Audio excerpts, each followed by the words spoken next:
Hi, YouTube. This is probably like another week out for you guys or something. I promise not to make it that bad as the other episodes. But anyway, hola, ¿cómo están? Ojalá que están teniendo un buen día. That's probably the best thing that I can always wish for is that you guys are having a good day and practicing some self-care. But with that being said, why don't we just jump into it? You guys already know who I am. You guys have probably watched all the previous episodes. There's no need for me to explain anything or that I'm a psychologist or any of that. Clearly states in the title, clearly states in all the other videos I've done up until now. So let's just go ahead and jump into it. Ooh, it looks a bit cold there.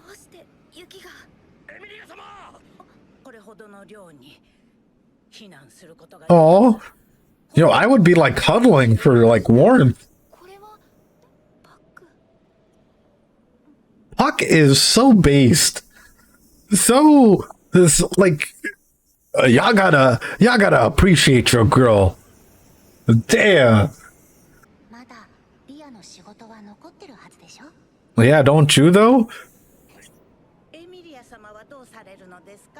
Oh.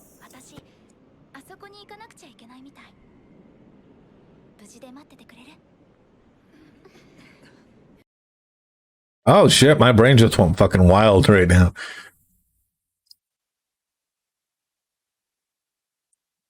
Is the crystal doing okay? Oh, shout out to all the villagers, and they're being really wholesome right now. But I mean, hopefully we get to see it. Is the crystal with Rusemeyer after Emilia finished the trial? Is that still there? I have a lot of questions. Anyway.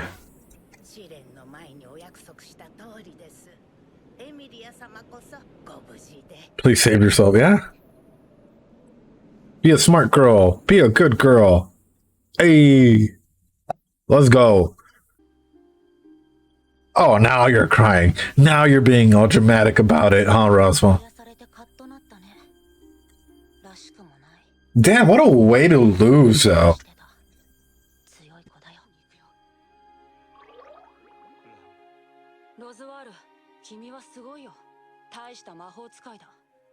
Bro, you gotta get away from there. If it's snowing and some like rabbits come out, you gotta book it. Put up some defense or something. I'm sure he doesn't care about like that ram revelation. Shit.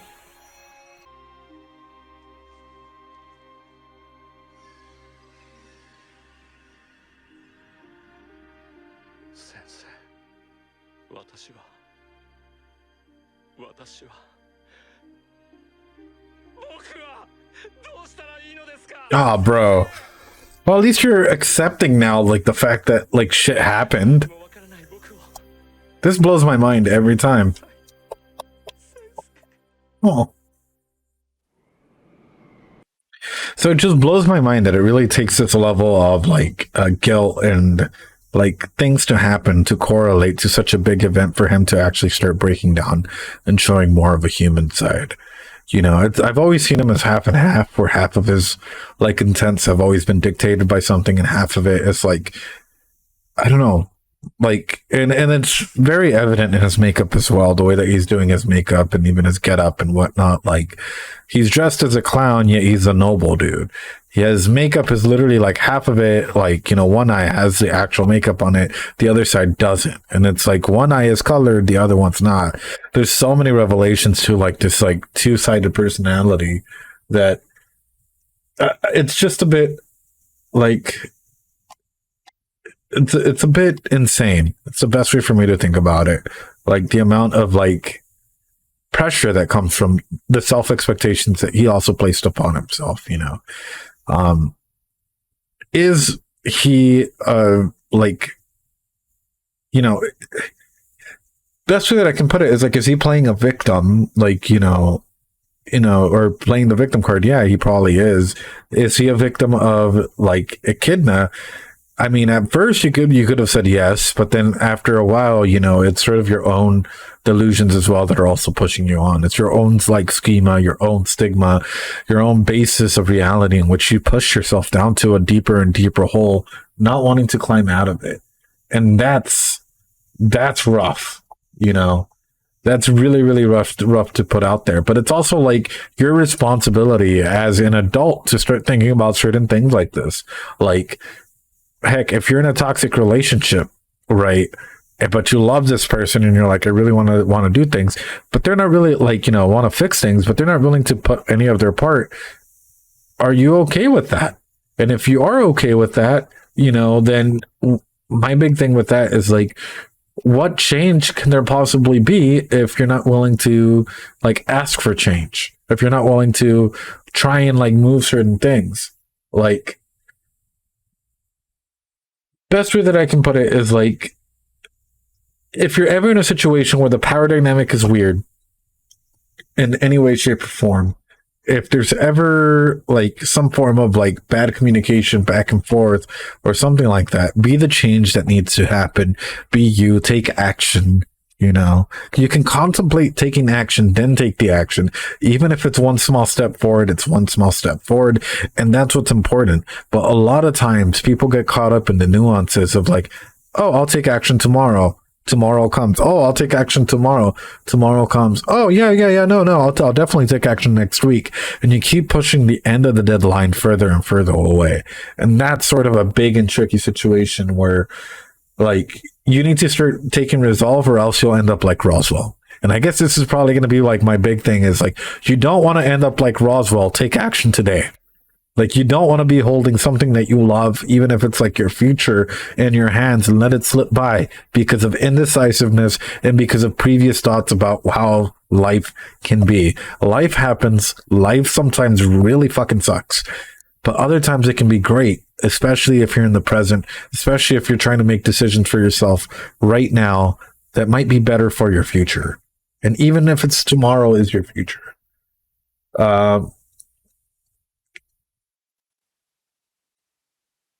What about if someone claims that they're always right, then sooner or later reality hits them. And if that's the case, as long as that's like, if you're watching this video and you're like, so like someone claims that like they're always right or whatever, or like they're not learning or anything like that, people always have the ability to learn. You always have the ability to do new things. This is how we learn from having friendships, creating whatever. But sometimes we go into cycles, right? And it's called cycles of rendition, which is essentially where you can sometimes see a person advancing. Like, if you have a friend that's really good and they're healing and they're actually starting to get better and get into healthy relationships, and then boom, they just cut off the relationship that they're in and they're back into a really toxic relationship, just like before, similar habits, or even they go back to their ex and you're like, what happened? Like, why are you doing this? And it's quite literally, you get so used to one certain thing that you think that that is the right way that life can be, right? Which is why sometimes you see people, like they're like, oh, I'm only attracted to bad boys or bad girls or whatever, right? That type of mentality. But in reality, you're just so used to the toxic traits that come out of it that you can maybe even trace it back to how you were raised. The attachment styles that were brought up in that shows that maybe miscommunication is what you feel is safe for you. And in order to address that, you need to start addressing your past and where this comes from. Not everyone is actually ready to talk about that and to talk about like how they're improving or how they want to go ahead and like handle some issues in their past. But this is where it comes down to. It's like you actually have to take proactive steps. Anyway.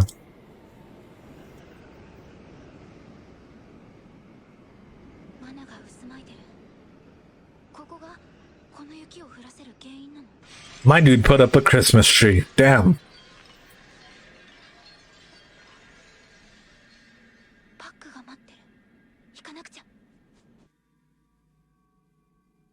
You have a whole line of like Ryuzus there. Alright, she's still there. Oh.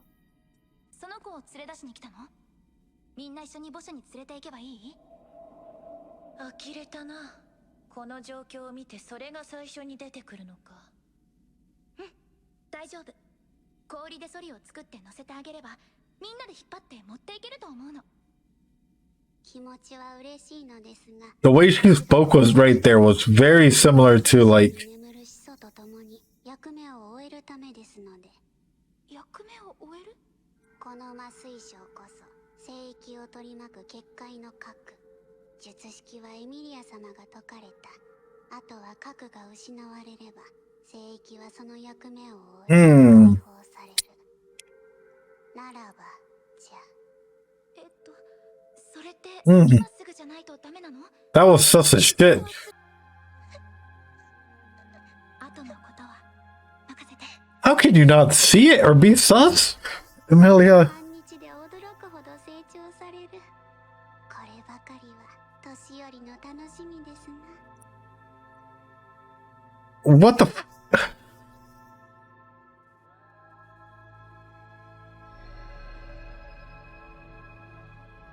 Yo.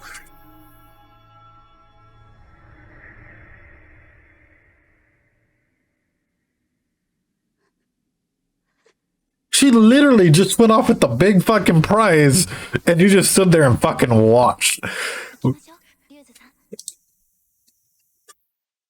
No one in this fucking world talked exactly like Echidna, just like that. The way that like that little like snippet of like from Ryuzo to Echidna and that switch that happened. And you didn't even like call, so I guess it's her naivety that like really pushes it.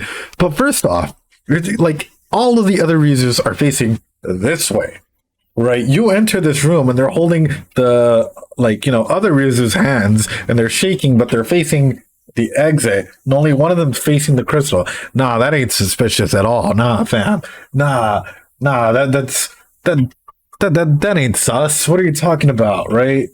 Nah, that's fine. It's just like a bunch of creepy little dolls just staring outside. Like that's totally not fine. Then, you know, you start questioning this and you're like, oh, there's a bunch of clones or whatever. Your mother must be relieved, whatever. And you hear that line of questioning that is so exactly similar to the way that Echidna does stuff. Like, or like the way that she phrases her questions and stuff, to which the Rizu clones so far, they don't have that speaking pattern. So it's like, I don't know how to put it. It's like these clones are acting like the nodes and they just got away with the giant prize that was fucking there. And she just let it happen. that is something altogether, like psychologically speaking, right? You can be like, oh, you know what? Like, this is a little awkward. Why are they trying to approach it? Like, let's try and get everyone to safety instead of trying to protect, like, the main core. We can come back to the core after we resolve the issue at hand. But boom, for them to just disappear and there to be no coincidence or no suspicions aroused immediately after that. Like, yeah, like the culminating events. That's huge, and I think that'll probably have a huge implication going forward. Whatever that means, it was like a long game there. Okay, even if you were to throw that out there, right, and like just respond to one of your guys' points that like, oh, she didn't know the uses. Their speaking patterns are way different. The voice, the tonality, how it shifted from Ryuzu to Echidna was particularly like evident, like. You know when if, like when your friends like talking to you, you know them because of their tonality, or someone that you hate's talking to you, like the way that they phrase certain words and things like that. Instantly, like I can be in a room and if I hear someone I don't like in the same room talking or whatever, my brain picks up on it and I'm like, all right, like what are they doing here? You know, and it's like a lot of us have this spidey sense, so it's all interesting. Oh, look at her being Mr. Frozone there.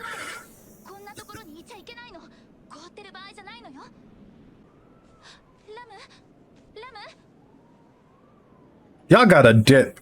Y'all got a dip. Snap him out of it.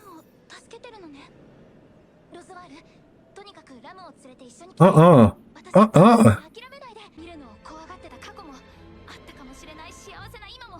いつか来るかもしれない悲しい未来も全部見たの。You know what and I hate to pause there. What I have a fear of is like going forward, because he has such a weird anxious attachment, especially as we've seen with the kid and whatnot, that like he'll dedicate his life towards like, I don't know, repent or others instead of like dedicate his life towards fixing himself. Because by doing, even if you're like, you know what, I'm going to give my life towards Emilia because she clearly snapped me out of this moment or whatever in the future, whatever it may be. At that point, like the only progress that you're making is quite literally not working on your anxious attachment, as it is like just shifting what you're attached to, what ideas and like goals that you're attaching yourself to. You're simply moving the goalpost again if something like that were to happen.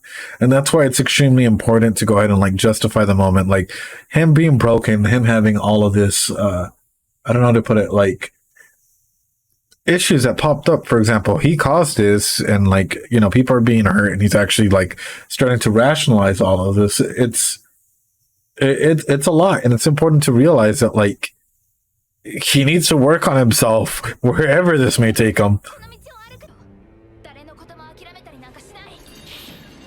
Ooh.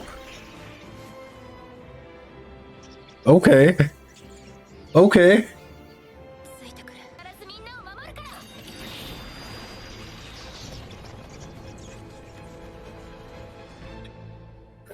The user's carrying him. It just killed me. Alright.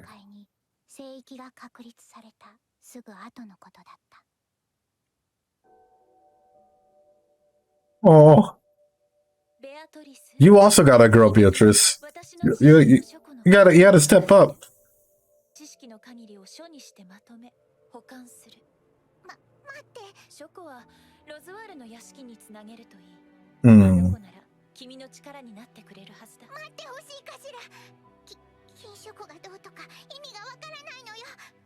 The way that she just casually says that, it makes me wonder if she's like used to like not just like this forbidden library, if there are others around the world like that, or other areas where she built libraries or put knowledge in and whatnot. And I wonder what knowledge she decided to actually write down. Is it selective knowledge parts that she decided to put in there?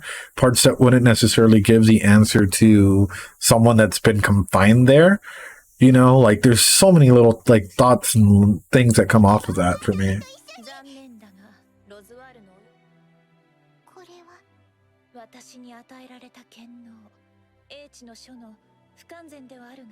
You see, and she even notes that it's incomplete.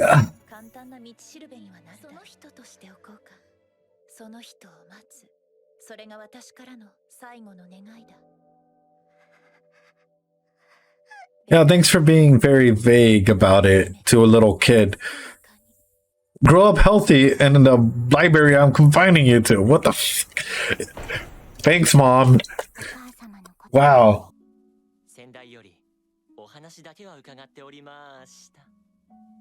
Alright, dude. Oh, you're so creative with your middle name.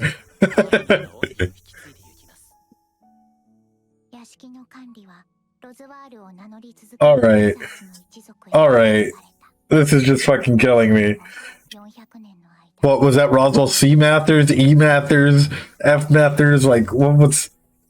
Jesus Christ, dude. He was so creative with his middle name. It's wonderful. Gotta get close.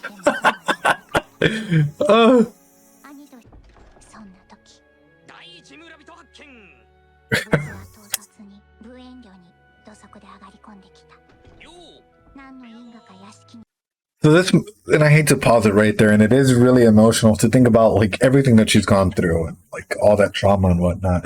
But my mind just can't get off of this information. Like the pre-acquired knowledge that you can go ahead and put a vessel and like transfer soul and whatnot. And that it wasn't like, it didn't work out great for a kidnap per se. But that knowledge was out there in the first place to begin with. Nothing is ever brought up in the show unless it's ever going to be revealed again. And that's something that's always been consistent since like part one, especially because they could have talked about anything else. Anything else in the show could have been like brought up like, oh, hey, guess what? you know, uh, how to do like fire magic, I don't know, or something silly, right? Or, even like how to set up a sanctuary. But they decided to go ahead and like introduce like Roswell reading that. And of course, that Echidna definitely had it. But where does this knowledge come from? And if so, is there other libraries that have this information as well? Not just information on that, but information that is like forbidden for other people to go ahead and know. Roswell following that name scheme actually doesn't really surprise me, that Roswell A, B, C, D, E, F, G, Mathers, or whatever it may be. Only because he's, and I hate to put it this way, he's so bland with the way that he would try and approach things that like he wouldn't really care about like trying to make it hard for people to accept or hide that fact, because it's a lot of people can get fooled quite easily with whatever name you put on there. So I'm just curious as to where this goes and, how that correlates together. And if, like, for example, if this was Echidna's first library that she built, are there other libraries? I'm connecting it back. Like, this library is clearly connected to Roswell's mansion, but are there other entrances and exits into like a bigger scheme, a bigger portion where you can actually enter and find the rest of the information that wasn't selected by Echidna herself, right? Because, for example, in this Forbidden Library, like, oh yeah, it's forbidden, we'll call it forbidden, and we'll put my information that, she wanted to put in there. But as always, like, as an individual, you get to pick what information gets stored there. And I wonder if that's the same thing. Like, if I was smart, I would go ahead and place it throughout like different areas, just so that way, like, if something were to happen, I can still reference other areas and get information that I need without having to rely on one specific area that won't be there. It is,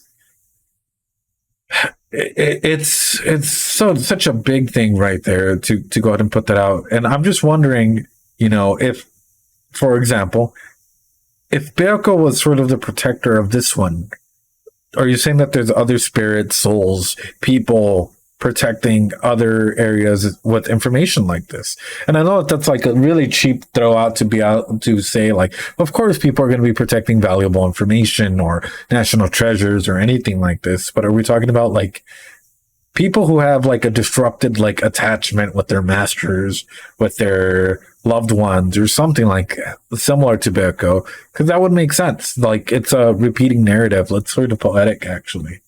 So anyway, sorry, I didn't mean to stop it there. It's just really important to go ahead and note and get the thoughts out. これまで禁止でお日様の下に引きずり出されお前がペティのその人になってくれるの。俺がお前のその Bad response, Subaru, right? As always. もう疲れたかしら。 Oh.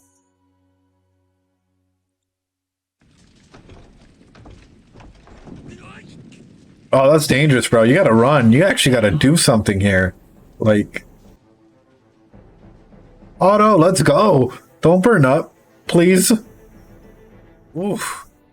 Oof. 話し合いはお前が終わらせたのよ。 Did he though? ずうずうしいやつかしら。いい加減にしろガキの感触か You have the temper of a child. Oh. もんかよお前の拒絶はうわっずら Don't give her ideas, bro. Like, burn that book too. Fuck it. Oh. はそれを信じてしまった。 Oh. 分かっていても My heart. No. ってのよ。 Ah, fucking. Bro. You're literally trying to make her realize that. Alright. But 俺はお前と一緒にいてやりたいよ better response, but still. Oh. 優しいお前が悲しくないようにそばにいてやりたいよ Oh.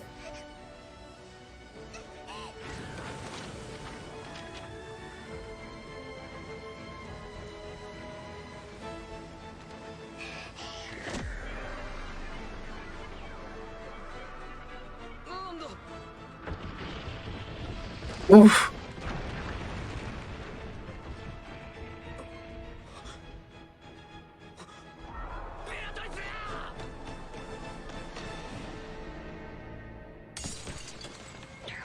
Oh shit. And she wouldn't be crying either if she didn't want.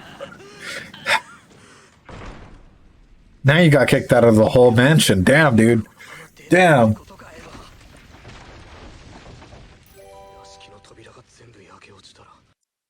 Let me pause that right there. Would I lie to her face and make her dependent on your lights?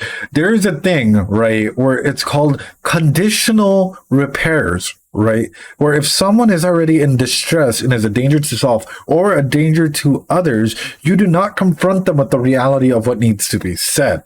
If you do that, you are more than likely pushing them off a cliff, and you're like, oh yeah, well, that's perfectly fine. You know, they can go ahead and like survive, or they can make that like last minute decision. In a realistic setting, a majority of people, I hate to stand up, I need to put my cushion back in my chair because my butt hurts otherwise. Yeah, otherwise, like, you know, what you're essentially doing is like, you have to be intelligent with the way that you use your words, right?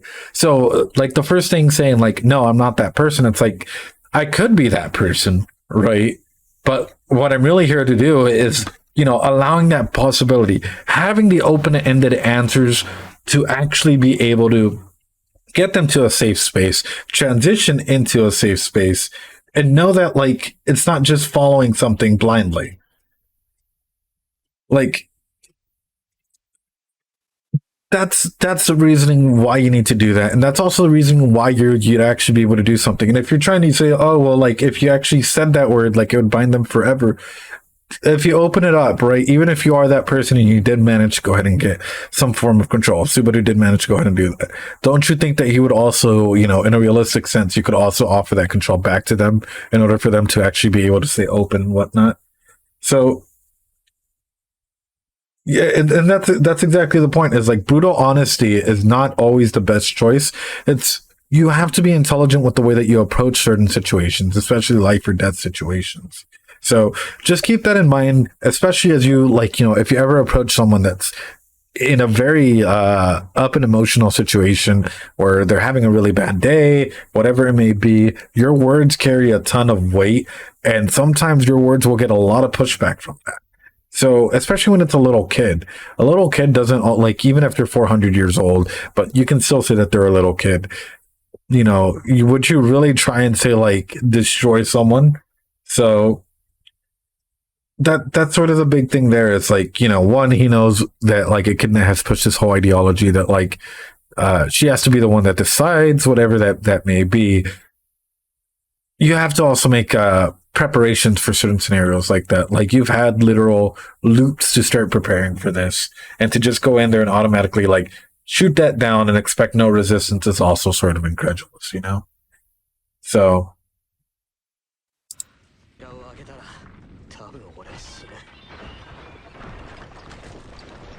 oh, you better open that door, bro. There's no other choice.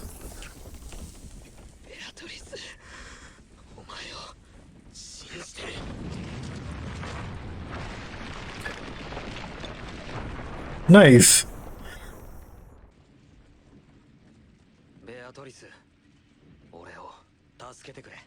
See, that would have been a better approach.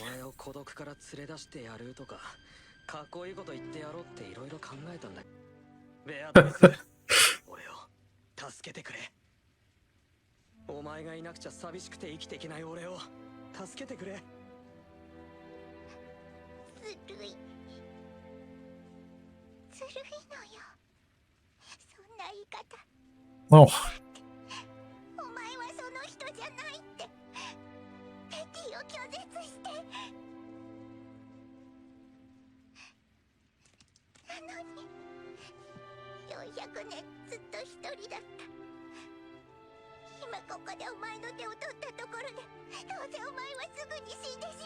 Yeah, this is rough, guys.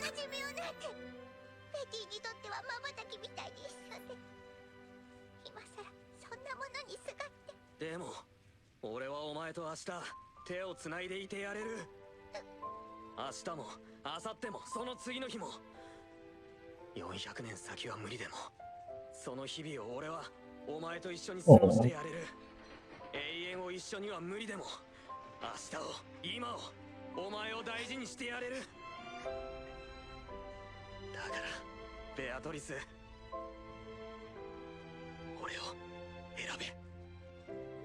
お前はその人じゃない。俺は俺だ。夏木スバルだ。400年の顔も知らない野郎への片思いなんて全部忘れちまえ。いずれ来るかもしれない別れの時間を怖がるより、必ず来る明日って日々を俺と一緒に生きよう。俺は弱くて、なのに望みが高いから。俺と一緒にいれば世話焼きのお前は忙しくって退屈だの寂しいだの考える暇なんてなくなっちまう。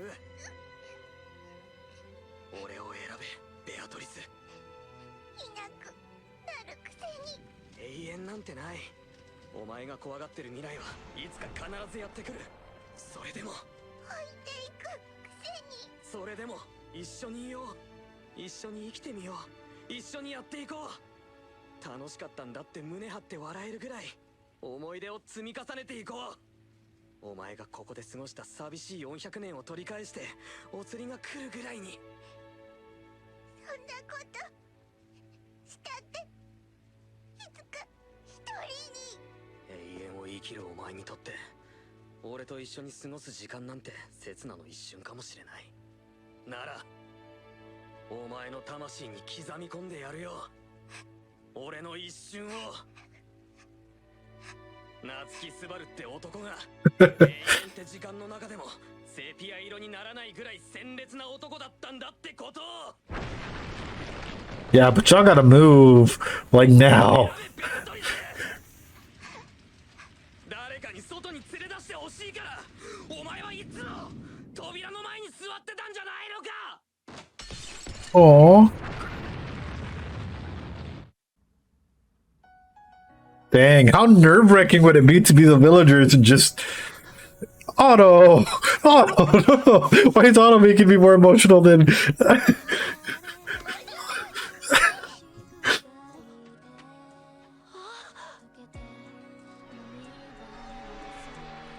It actually happened! Let's go! Let's go! ああ、そうだよ。スバルスバル。そうだ、俺の名前だ。Aww. やっと呼んでくれた。 Oof. Oof. Damn, that's a whole army there. それにあの人の書いてくれた言葉を忘れないでいられる限り私は諦めたりしない。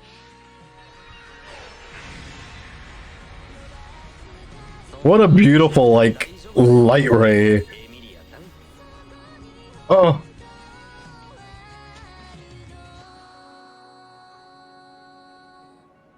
あとは任せて下がってていいぜ。初陣の声があるからね。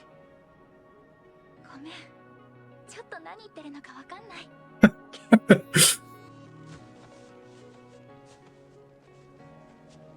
Aw. Let's go. Let's go. どうにかしてやろうぜ。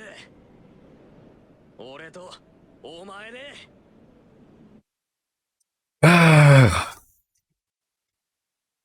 You see, that was a more empathetic response. Best way that I can put it. Like his whole like, I need you to save me, flipping that back on them.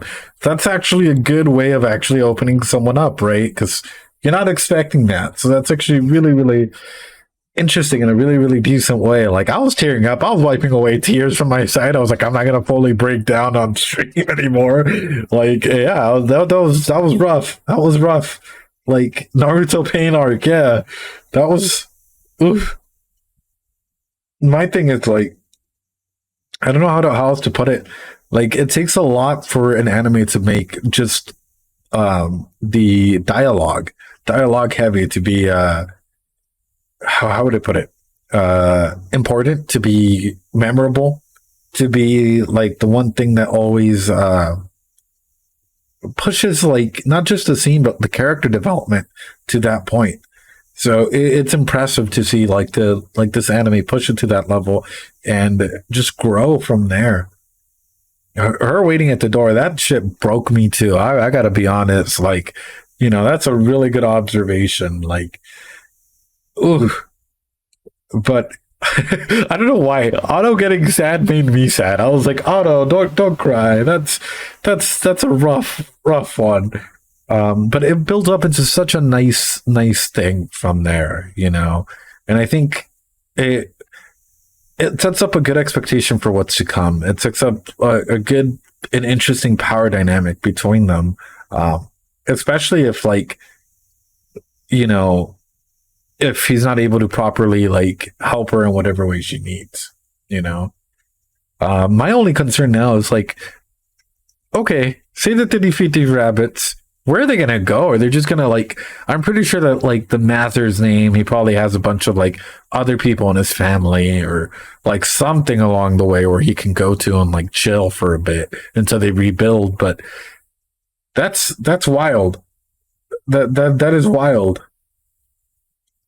So yeah, what I'm interested in, and this is something that kept coming to me, was like technically she did like reach out to him or was able to actually help him that one time when Subaru jumped off the cliff, right? Like she, like even if it was like unconscious, she actually did manage to go ahead and do something that she wouldn't normally do for a lot of people.